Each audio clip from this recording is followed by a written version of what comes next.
अस्सलाम वालेकुम जी। इस वीडियो में हम तीन चीज़ें जो हैं उनको कैलकुलेट करना सीखेंगे। नंबर वन, एस्टिमेशन पैरामीटर्स की कैसे की जाती है सिंपल लीनियर रिग्रेशन में, और उसके बाद हम देखेंगे कि बीटा वन की सिग्निफिकेंस को कैसे टेस्ट किया जाता है यूजिंग टी टेस्ट।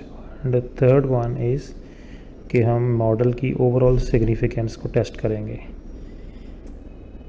तो लेट्स गो। ये तरतीब होगी इस प्रेजेंटेशन की कि नंबर वन हम देखेंगे कि एस्टिमेशन ऑफ पैरामीटर्स जो है उसमें कैसे की जाती है सिंपल लीनियर रिग्रेशन में। नंबर टू हम इन्फ्लुएंस देखेंगे पैरामीटर्स का। यूजुअली हम बीटा वन की बात करेंगे यहाँ पर, बीटा वन को कैसे टेस्ट किया जाता है और उसका कॉन्फिडेंस इंटरवल जो है वो कैसे बनाया जाता है यूजिंग टी टेस्ट। और तीसरा जो है वो इन्फ्लुएंस अबाउट रिग्रेशन मॉडल यानी एफ टेस्ट की बात की जाएगी। Step by step manual calculations हम सीखेंगे। याद रखें कि हमारे पास दो वेरिएबल्स होंगे सिंपल लीनियर रिग्रेशन में। एक वेरिएबल को हम वाई से लिखते हैं जिसको हम डिपेंडेंट वेरिएबल बोलेंगे या रिस्पॉन्स वेरिएबल हम उसको कह सकते हैं, और दूसरा वेरिएबल हमारे पास एक्स होता है। उसमें हमारे पास इंडिपेंडेंट वेरिएबल कहलाता है या हम उसको रिग्रेसिव भी कहते हैं समटाइम। ये एक एग्जांपल है जिसको हम सॉल्व करेंगे। अगर हम इसको पढ़ें तो आपके पास स्लाइड में नज़र आ रही है, यू कैन रीड इट, जिसमें हमारे पास एक वाई वेरिएबल है जो कि इलेक्ट्रिक पावर कंज्यूम हुई है उसका डेटा है इन अ केमिकल प्लांट। और then we have an X variable which is basically temperature in Fahrenheit. So we need to build a regression model which estimates the power consumed in a chemical plant using temperature as independent variable. So this is the objective of this example. तो वही तीन step जो हमने start पे देखे। तो सबसे पहले देख लेते हैं कुछ नोटेशंस या फार्मूलाज जो हम यूज़ करेंगे इस कैलकुलेशन में। आपके पास स्लाइड में अगर आप देखें इस वक्त जो आपको नज़र आ रहा है, टॉप पे सबसे पहले हमने रिग्रेशन मॉडल लिखा है y is equal to beta naught plus beta one X plus epsilon. तो इसके ऊपर बाद में भी आने वाली वीडियोस में भी बात होती रहेगी कि ये क्या चीज़ है। सिंपल लीनियर रिग्रेशन मॉडल ये कहलाएगा। इसमें x और y वेरिएबल, जैसे कि मैंने अभी थोड़ी देर पहले आपको एग्जांपल दिखाई, x आप मान लें कि इसमें टेम्परेचर है और y आपके पास पावर कंजम्पशन है। तो हम कैसे इसमें जो दो अननोन पैरामीटर्स हमारे पास बीटा नॉट और बीटा वन, हम उसको कैसे एस्टिमेट करेंगे। तो सबसे पहले यहाँ पर बीटा वन हैट मैंने लिखा। Beta one hat means that estimate of beta one, तो उसका फार्मूला मैंने लिख दिया। फिर मैंने बीटा नॉट का फार्मूला लिख दिया and then y bar and x bar are simply the arithmetic mean of the y variable and the x variable। n यहाँ पर जो है वो सैम्पल साइज होगा, नंबर ऑफ ऑब्जर्वेशंस x और y में जो पेयर ऑफ ऑब्जर्वेशन हम कहते हैं उसको, वो कितने हैं हमारे पास। जैसे अगर मैं दोबारा से एग्जांपल के डाटा को देखूँ तो अगर आप देखें यहाँ पर हर x के लिए हमारे पास एक y की वैल्यू है, तो हम इसे बोलते हैं pair of observations and there are total 10 pair. मतलब हमारे पास यहाँ पर टोटल जो है वो सैम्पल साइज 10 है। अच्छा, उसके बाद हम थोड़ा आगे चलते हैं और देखते हैं कुछ और नोटेशंस, कुछ सम कैसे हम इसको कैलकुलेट करेंगे। तो right on your screen left side से मैं स्टार्ट करूँगा कि जो सम x minus x bar into Y minus Y बार है, हम इसको सिंप्लीफिकेशन के लिए हम इसको स्मॉल x और स्मॉल y लिख लेंगे। मतलब x माइनस एक्स बार को हम हमेशा स्मॉल x लिखेंगे। ये एक कन्वेंशन है जो हम फॉलो कर लेंगे। इससे हमारे फार्मूलाज जो हैं वो रिड्यूस्ड फॉर्म में हमें ज़रा नज़र आएंगे और राइटिंग हमारी जो है वो इजी हो जाएगी ज़रा। Similarly x minus x bar square को फिर हम सम ऑफ x स्क्वायर लिख देंगे and sum of y minus Y bar square को हम सम y स्क्वायर लिख देंगे। और थोड़ा और आगे जाएँ तो बीटा वन हैट जो बीटा वन का एस्टीमेट था, उस एस्टीमेट को हम B1b कह सकते हैं। दीज आर जस्ट नोटेशंस और कन्वेंशंस हैं, डिफरेंट बुक्स में ये डिफरेंट तौर पर इस्तेमाल की जाती हैं, लेकिन जो हम यूज़ करेंगे आने वाली स्लाइड्स में आप देखेंगे तो उसके लिए हमने बीटा वन हैट को हम हमेशा B1 लिखेंगे, बीटा नॉट हैट को हम हमेशा B नॉट लिखेंगे। और ये फिर उसके सिंप्लीफाइड फार्मूलाज आपको स्क्रीन की राइट साइड पर नज़र आ रहे होंगे। B1 is equal to sum of xy. Now these xy are the small xy. Remember small x means the deviation of x variable from its mean, और small y means the deviation of y observations from their mean. तो ये याद रखिएगा कि जहाँ पर भी हमने स्मॉल लेटर लिखना है एक्स, वो बेसिकली एक्स माइनस एक्स बार है। तो ये नीचे जब हम इसको एस्टिमेट कर लेंगे तो कोई एस्टिमेटेड रिग्रेशन लाइन जो है वो कुछ इस तरह नज़र आएगी आपको, Y cap is equal to B naught plus B one X. तो ये थोड़ी सी नोटेशन हैं जो आपने देखनी है। Now we will see the procedure of calculation. हमने उस डाटा को दो कॉलम्स में लिख लिया, पहले हमने एक्स लिख लिया और फिर वाई लिख लिया, और सबसे पहले हमने एक्स और वाई को ऐड अप कर लिया। तो इस स्लाइड में आपको नज़र आ रहे हैं जी, एक्स का टोटल है 860, वाई का टोटल है 2900। हम इन टोटल को यूज़ करते हैं और हमें पता है कि सैम्पल साइज़ जो है वो 10 है, तो हम वाई बार और एक्स बार इस स्लाइड में निकाला हुआ है। स्क्रीन में आप देख सकते हैं कि हमने वाई का मीन निकाल लिया, वाई वेरिएबल का, यानी हमारे पास एवरेज जो टेम्परेचर है वो एक्स बार शो हो रहा है और जो एवरेज पावर कंजम्पशन है वो वाई बार शो हो रही है। दोनों हमने कैलकुलेटर स्लाइड में कर लिए। नेक्स्ट स्टेप कि हमने जो एक्स वेरिएबल था इन तमाम वैल्यूज़ में से हमने माइनस किया एक्स बार, और वाई वेरिएबल की तमाम वैल्यूज़ में से हमने माइनस किया वाई बार। तो जैसे कि हमने अभी पीछे देखा कि हमारे पास x bar let's say is 86, तो जब हम इस स्क्रीन पर तीसरा कॉलम बनाएंगे तो हम जैसे ये फर्स्ट वैल्यू एक्स की है 80 माइनस 86, तो हमारे पास आंसर आएगा -6। तो याद रखें ये डेविएशन वाले कॉलम्स हैं, x माइनस एक्स बार थर्ड कॉलम में और y माइनस वाई बार फोर्थ कॉलम में। इन दोनों कॉलम्स का सम हमेशा आपके पास ज़ीरो आएगा। ये अर्थमेटिक मीन की प्रॉपर्टी भी है कि आप अगर डाटा की तमाम वैल्यूज़ में से अर्थमेटिक मीन को माइनस कर दें, उसी डाटा के मीन को माइनस कर दें, तो जो डेविएशंस आएंगी वो कुछ वैल्यूज़ आपको नेगेटिव में मिलेंगी, कुछ पॉजिटिव में। जब आप उस कॉलम का सम करेंगे तो आपके पास आंसर हमेशा ज़ीरो आ जाएगा।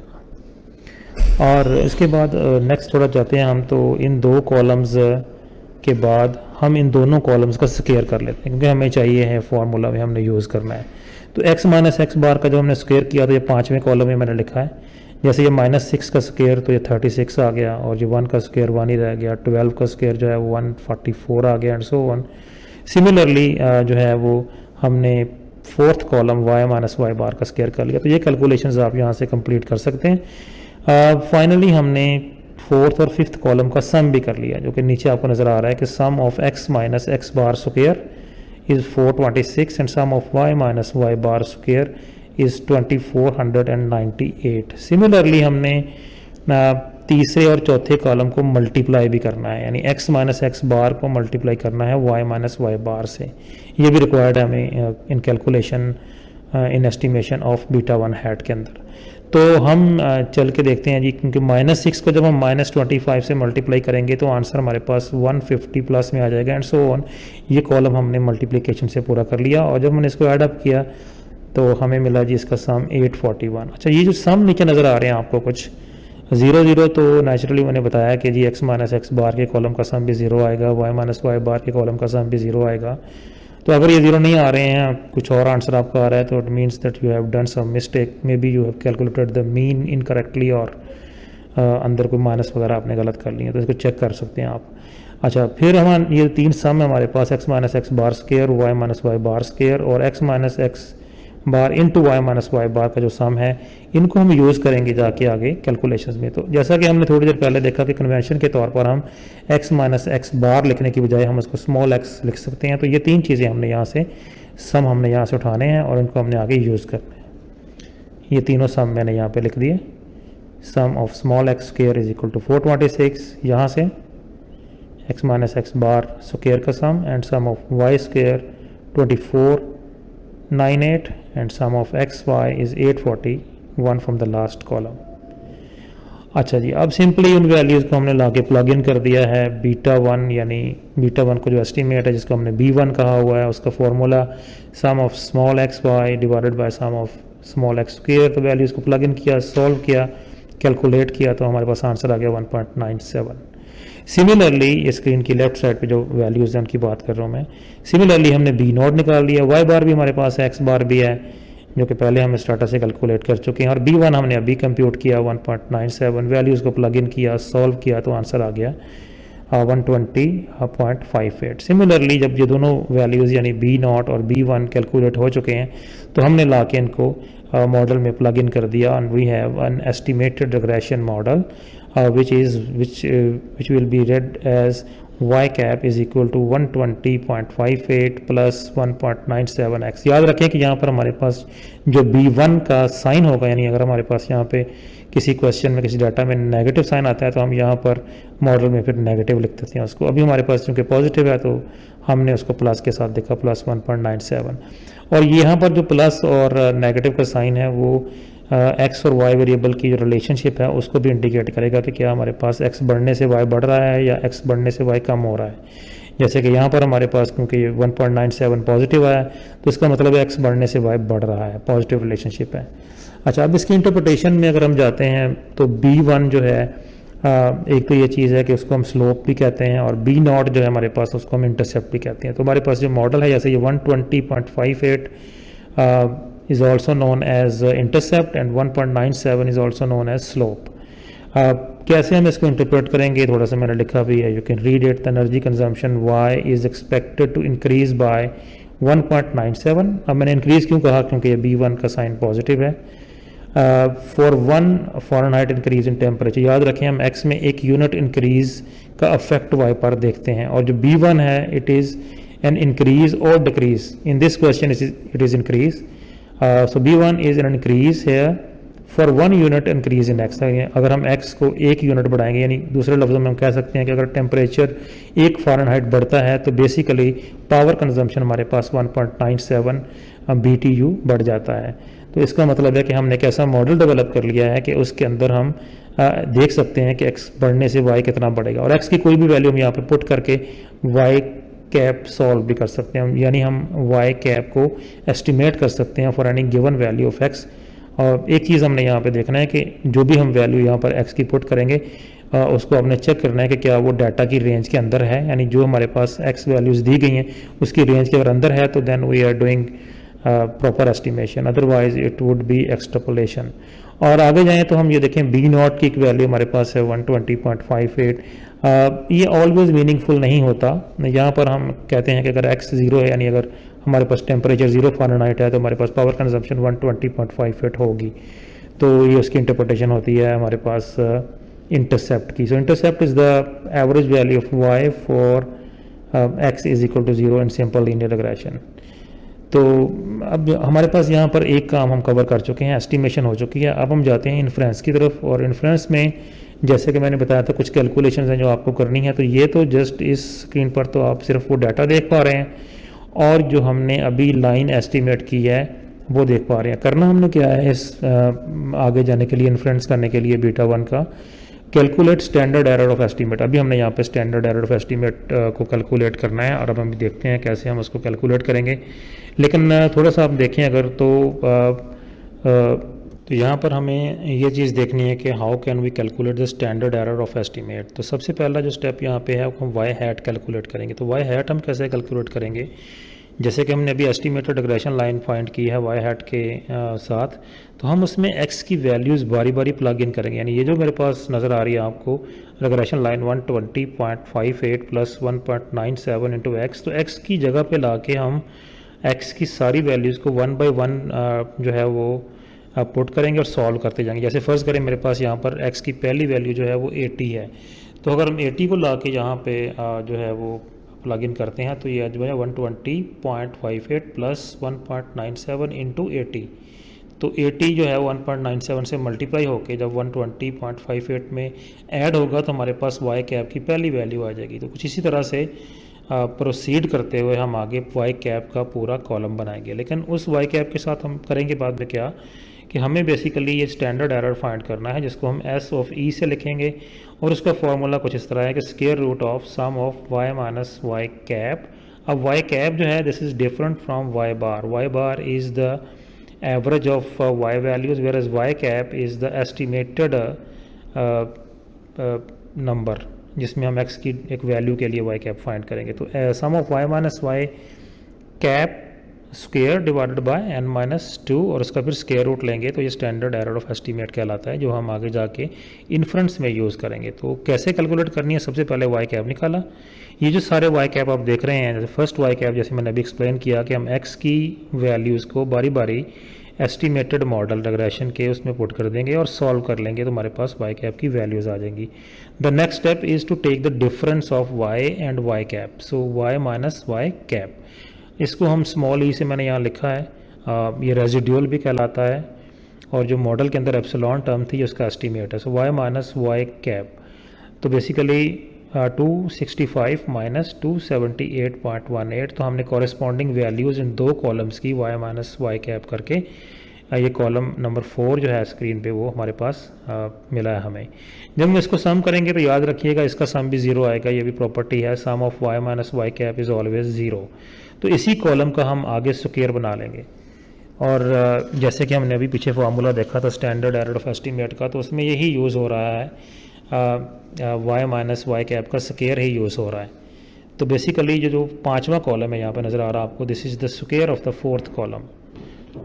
तो जब हमने इसको ऐड अप किया तो हमारे पास आंसर आया 837.72 और ये जो टोटल है जिसको मैंने ग्रीन सर्कल के साथ इंडिकेट भी किया है, ये हम यूज़ करेंगे फॉर्मूला में टू कैलकुलेट स्टैंडर्ड एरर।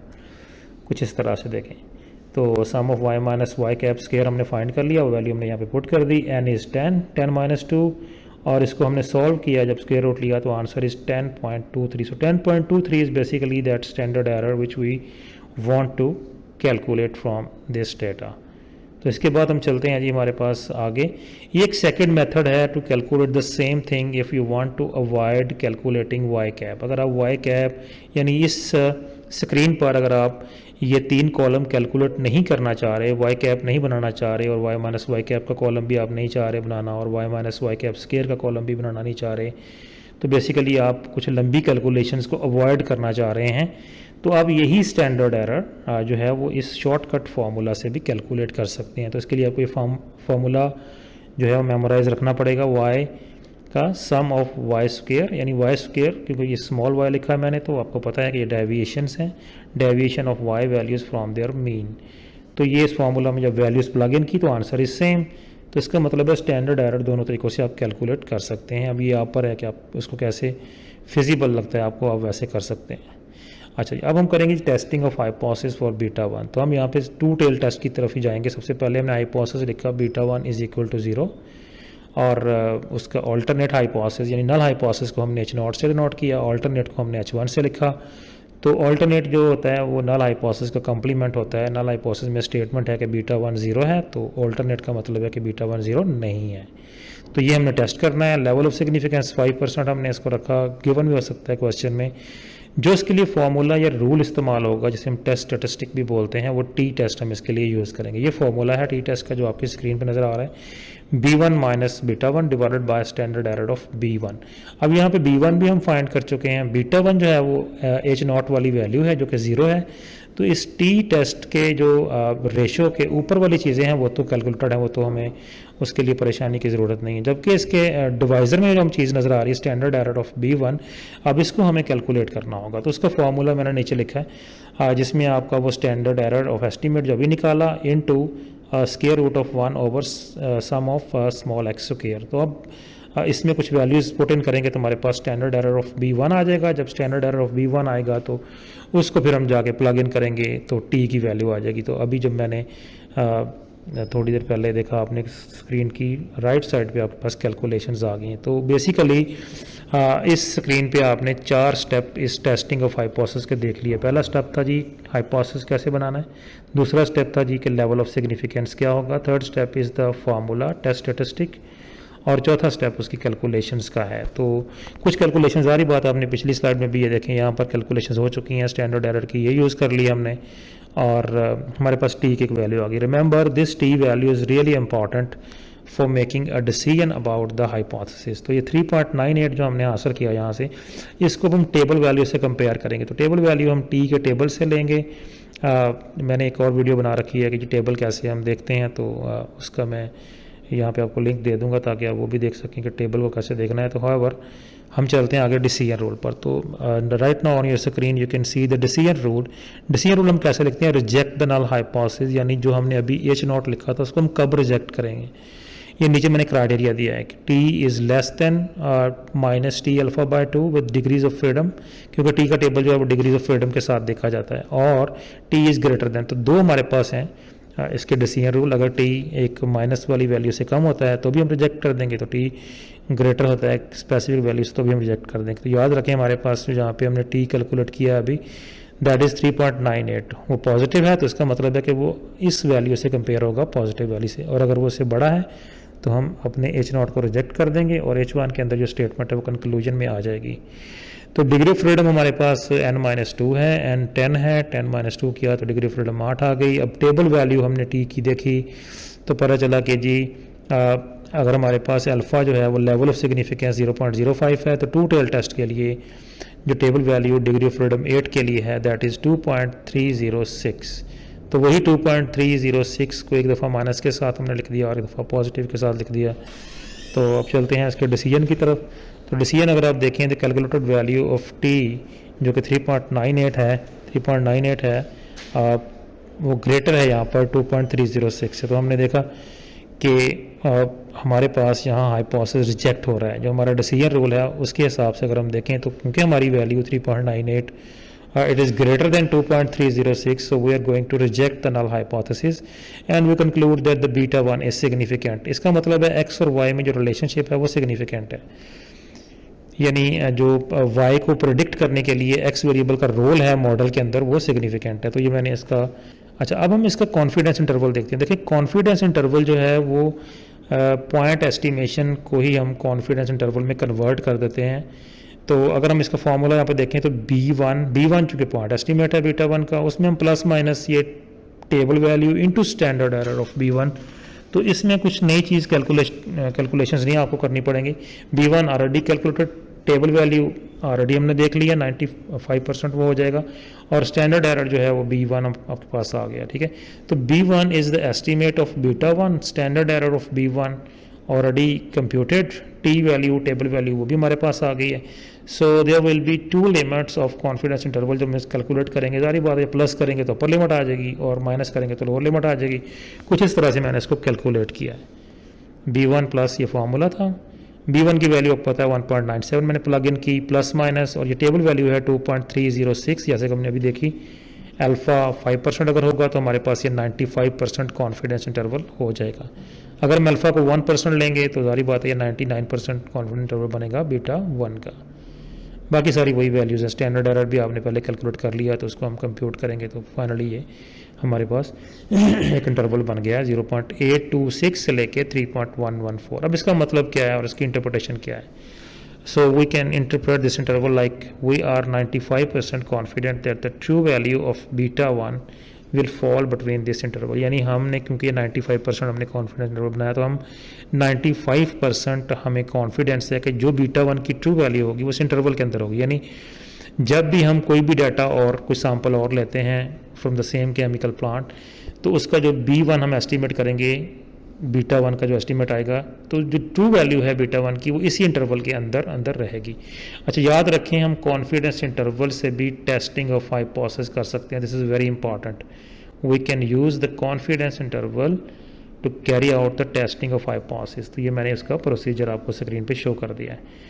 अगर हमने फ़र्ज़ करें अभी हम हाइपोथेसाइज्ड वैल्यू हमारी थी बीटा 1 इज इक्वल टू 0, तो हमने ये चेक करना होता है कि जो हाइपोथेसाइज्ड वैल्यू हमारे पास है बीटा 1 0 क्या ये इंटरवल के अंदर फॉल कर रही है नहीं कर रही। तो यहाँ पर हमारा इंटरवल शुरू ही 0.826 से हो रहा है और वो 3.114 तक जा रहा है। तो इसका मतलब है कि बीटा 1 की वैल्यू जो 0 है, जो कि हमने हाइपोथेसाइज्ड वैल्यू रखी हुई है नल हाइपोथेसिस के अंदर, वो इस इंटरवल के अंदर चूँकि फॉल नहीं कर रही है तो इसका मतलब है कि हम रिजेक्ट कर देंगे नल हाइपोथेसिस को। अगर ये वैल्यू नल हाइपोथेसिस वाली इंटरवल के अंदर फॉल कर रही होती तो हम एच नॉट को रिजेक्ट नहीं करते। तो इसका मतलब है कि वो जो पीछे हमने प्रोसीजर देखा टू टेल टेस्टिंग का बीटा 1 का, it could be carried out by using a confidence interval. So if you have an interval with you, you can test the hypothesis by just looking at the value in the null hypothesis and the interval. Part रह गया हमारा regression का वो ये है कि हम F test use करते हैं। एफ टेस्ट हम मॉडल को ओवरऑल उसकी सिग्निफिकेंस टेस्ट करने के लिए यूज़ करते हैं। सबसे पहले मैंने इस स्क्रीन पर आपको नल हाइपोथेसिस और अल्टरनेट हाइपोथेसिस लिखा है। नल हाइपोथेसिस इस सीन में हमारे पास होगा the coefficients of all the predictors. मैंने ऑल प्रेडिक्टर यहाँ लिखा, हालांकि हम यहाँ पर हमारे पास जो है प्रेडिक्टर जो है वो एक ही है एक्स, और x का फिर कोफिशिएंट बीटा 1 है इस केस में। लेकिन जैसे हम आगे मल्टीपल रिग्रेशन की बात करेंगे तो हमारे पास प्रेडिक्टर्स बढ़ जाएंगे, तो हम उसको x1 x2 x3 और उनके फिर कोफिशिएंट जो है वो बीटा 1 बीटा 2 बीटा 3 के हिसाब से लिखेंगे, तो मॉडल जो है वो उस हिसाब से फिर ये नल हाइपोथेसिस आगे कैरी हो जाएगा। So the coefficients of all the predictors betas in the model are equal to 0, meaning that the predictor collectively do not have significant effect on the response variable। तो अगर null hypothesis हमारा reject होगा F test में तो हम कहेंगे कि हमारा मॉडल सिग्निफिकेंट है। अगर null hypothesis रिजेक्ट नहीं होता तो हमारे पास जो मॉडल है वो सिग्निफिकेंट नहीं है। तो चल के देखते हैं प्रोसीजर इसका। ये चीज़ें हमने कैलकुलेट करनी है, जिसके अंदर 3 तरह के सम ऑफ स्क्वायर्स हम कैलकुलेट करेंगे, और याद रखें ये सारी कैलकुलेशन उसी डाटा से हम कर लेंगे जो हमने भी देखा। डिग्रीज ऑफ फ्रीडम हमारे पास 3 तरह की आएंगी। जो सम ऑफ स्क्वायर 3 तरह के हम कैलकुलेट करेंगे, उसमें सबसे पहले है टोटल सम्स ऑफ स्क्वायर, उसको हम TSS से लिखेंगे। मॉडल सम्स ऑफ स्क्वायर उसका हम शॉर्ट एब्रीवेशन SSM कर लेंगे, और error sum of square SSE लिख लेंगे। और सिमिलरली 3 तरह की जो डिग्रीज ऑफ फ्रीडम है टोटल की, मॉडल के लिए और फिर एरर के लिए हम कैलकुलेट कर लेंगे। तो चलते हैं और देखते हैं कि हम इसको कैलकुलेशन इसकी कैसे परफॉर्म करेंगे।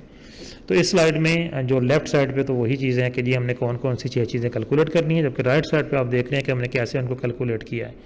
तो टोटल डिग्री ऑफ फ्रीडम जो है वो आपके पास टोटल नंबर ऑफ वैल्यूज़ जो कि सैम्पल है n, उसमें से अगर 1 माइनस कर दें तो टोटल डिग्री ऑफ फ्रीडम बन जाती है हमारे पास, that is 10 - 1 is equal to 9। जो मॉडल की डिग्री ऑफ फ्रीडम बनाएंगे तो वो k-1 मैंने यहाँ पे लिखा है। तो k means the number of parameters in your regression model. इस मॉडल में हमारे पास 2 पैरामीटर्स थे, बीटा नॉट और बीटा 1, तो k is equal to 2 in this case. तो k को 2 - 1 किया तो हमारे पास 1 आ गया degree of freedom. Similarly error की degree of freedom n - k, तो फॉर्मूलाज आपके पास हैं n - 1 k - 1 and n - k, और n आपको पता है 10 है और k 2 है, तो उस हिसाब से हम इसको कैलकुलेट कर लेंगे। Similarly total sum of square already हम कंप्यूट कर चुके हैं, ये उसी टेबल से वैल्यू ली है। Sum of small y square ये देखें 2498, अगर आप पीछे से वीडियो को पीछे जाकर दोबारा चेक कर सकते हैं उस टेबल को। जबकि मॉडल का सम ऑफ स्क्वायर हम कैलकुलेट करेंगे तो ये वही सम है, सम ऑफ x y, ये भी हमने टेबल से वैल्यू लेनी है, और b1 हम कंप्यूट कर चुके हैं। तो b1 की वैल्यू है 1.97, इसको मल्टीप्लाई करेंगे हम सम एक्स वाई से, तो हमारे पास जो है वो सम ऑफ स्क्वायर आ जाएगा मॉडल के लिए। याद रखें जो एरर का सम ऑफ स्क्वायर है वो हम माइनस करके ही लेते हैं, यानी total sum of square minus model sum of square, तो हमारे पास एरर का सम ऑफ स्क्वायर बन जाता है। तो याद रखें ये जो 6 कैलकुलेशंस हैं, अब इनको उठा के अगर हम एक टेबल की फॉर्म में प्लग इन कर दें वैल्यूज़ लाइक दिस, तो हमारे पास ये जो टेबल बनता है इसको हम कहते हैं अनोवा टेबल। इस अनोवा टेबल में अगर आप कॉलम्स देखें तो सबसे पहले मैंने लिखा है सोर्स ऑफ वेरिएशन, और इसको SOV stands the abbreviation of source of variation. तो अगर हम नेक्स्ट कभी SOV लिखें तो उसका मतलब है कि that is source of variation. Similarly degrees of freedom को हम DF से लिख देते हैं, सम ऑफ स्क्वायर को हम SS से, और मीन स्क्वायर्स को हम MS से, और ये F वैल्यू आ गई है। और इधर हमने उसके सोर्स लिख दिए, यानी सबसे पहले मॉडल, एरर को हम रेजिड्यूल्स भी बोलते हैं, रेजिड्यूल्स या एरर एक ही चीज़ है, और फिर टोटल। और डिग्री ऑफ फ्रीडम जैसे कि हमने कैलकुलेट की यहाँ पे हमने लिख दी हैं, और सम ऑफ स्क्वायर भी हमने पिछली स्लाइड में कैलकुलेट की है, इधर हमने राइट डाउन कर दिए। तो इस टेबल के पहले 3 कॉलम्स हम ऑलरेडी कैलकुलेट कर चुके हैं। जहाँ तक है कॉलम 4 और 5 की बात, वो मैं अभी आपको बता देता हूँ कैसे कैलकुलेट होते हैं। तो मीन स्क्वायर जो है it is equal to the sum of square divided by the corresponding degree of freedom. यानी अगर मॉडल का मीन स्क्वायर निकालना चाह रहे हैं आप, यानी ये मॉडल वाली देखें रो है, तो इसका अगर मीन स्क्वायर निकालना चाह रहे हैं तो आपको बेसिकली सम ऑफ स्क्वायर जो है 1656.77, इसको डिवाइड करना है इसी की डिग्री ऑफ फ्रीडम पर, जो कि 1 है, तो ये सेम रह जाएगी value. Similarly error sum of square के लिए उसका अगर मीन स्क्वायर निकालना है, मीन स्क्वायर एरर निकालना है अगर, तो हम 841.23 डिवाइडेड बाय 8 करेंगे तो हमारे पास मीन स्क्वायर एरर आ जाएगा। अब जबकि 5वें कॉलम में इस टेबल के अनोवा टेबल के 5वें कॉलम में 2 मीन स्क्वायर वैल्यूज़ पड़ी हुई हैं, 1 mean square value is for model and the other 1 is for error. तो always we will divide mean square model divided by mean square error. So mean square error divisor में और mean square model ratio के ऊपर, तो ये हमारे पास F ratio का फॉर्मूला होता है, F is equal to mean square model divided by mean square error. तो ये वैल्यू हमारे पास 15.75 बन गई। तो हम देखते हैं अब इसका डिसीजन रूल क्या होता है। हाइपोथेसिस हम पिछली स्लाइड में देख चुके हैं।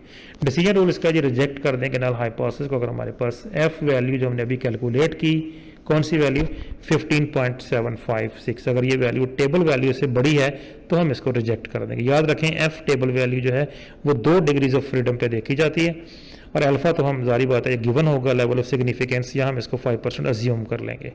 तो 5% टेबल एफ का जब देखा हमने, अब जो डिग्री ऑफ फ्रीडम मैंने लिखा है यहाँ पे V1 V2, V1 is the degrees of freedom for model, V2 is the degrees of freedom for error. तो यहाँ पर इस क्वेश्चन में हमारे पास V1 1 है और V2 8 है। तो हम टेबल वैल्यू जब देखेंगे एफ की, तो हम याद रखेंगे कि जी हमारे पास फर्स्ट डिग्री ऑफ फ्रीडम जो 1 है और सेकंड डिग्री फ्रीडम जो है वो 8 है। तो उस पर टेबल वैल्यू 5.318 है, ये हम एफ टेबल से ये वैल्यू ले सकते हैं। तो हमने देखा कि जी वाकई हमारे पास जो हमने कैलकुलेट करी वैल्यू वो है 15.756, वो बड़ी है 5.318 से। तो ये हमारा रहा है जी डिसीजन रूल, जो कि मैंने यहाँ पर राइट भी कर दिया है। हमारे पास एच नॉट रिजेक्ट हो रहा है और कंक्लूजन हमारा जा रहा है कि जी मॉडल सिग्निफिकेंट है। तो लास्ट हमारे पास है जी कोएफिशिएंट ऑफ डिटर्मिनेशन, इसको हम आर स्क्वायर से लिखते हैं और इसका फॉर्मूला है जी model sum of square divided by total sum of square. तो जो भी मॉडल सम ऑफ स्क्वायर अभी हमने पीछे निकाला है 1656.77 और डिवाइडेड बाय 2498, तो हम इसको डिवाइड करेंगे तो आंसर इज 0.6632। अब इसको इंटरप्रेट कैसे करना है हमने, what is the interpretation of this R square. Basically हम इसको 100 से मल्टीप्लाई करें तो परसेंटेज टर्म में हम इसको देख सकते हैं। The R square value of 0.6632 indicates that about 66.32% of the variation in electric power consumption by the chemical plant can be explained by changes in temperature। तो बेसिकली ये आर स्क्वायर में बताता है कि कितने परसेंट वेरिएशन हमारे Y variable में, जो भी रिस्पांस वेरिएबल है उसके अंदर कितने जो वेरिएशन टोटल है वाई वेरिएबल में, उसमें से कितने परसेंट जो है वो हमारे पास जो एक्स वेरिएबल उसने एक्सप्लेन कर दी है। तो in a sense we can say that it's an indicator of goodness of fit of the model. Total answer इसका बड़े से बड़ा 100% हो सकता है, उससे बढ़ नहीं सकता है। सो इसकी जो रेंज है वो फ्रॉम 0 to 100%, और अगर हम इसको परसेंटेज टर्म में नहीं देखें तो then the range of R square is 0 to 1। तो इसका मतलब है जितना ये 1 के पास होगा उतना ही बेटर फिट मॉडल है, और जितना ये 0 की तरफ जाएगा उतना ही पुअर फिट मॉडल होगा हमारे पास। तो 66% कह लें कि जो एक्स वेरिएबल है उसका रोल है इन प्रोडिक्टिंग वाई। तो बाकी जो वेरिएशन है 66% के अलावा जो बाकी बच गई है 34%, अबाउट 34%, वो due to some other factors हो सकती है। तो यहाँ पर हम इस वीडियो को ख़त्म करते हैं, और ये वो पूरा टेबल है जिसको हमने यूज़ करके ये सारी कैलकुलेशंस की हैं। तो मैंने जस्ट उसको सारे टेबल को एक ही स्क्रीन पर भी दे दिया। Thank you.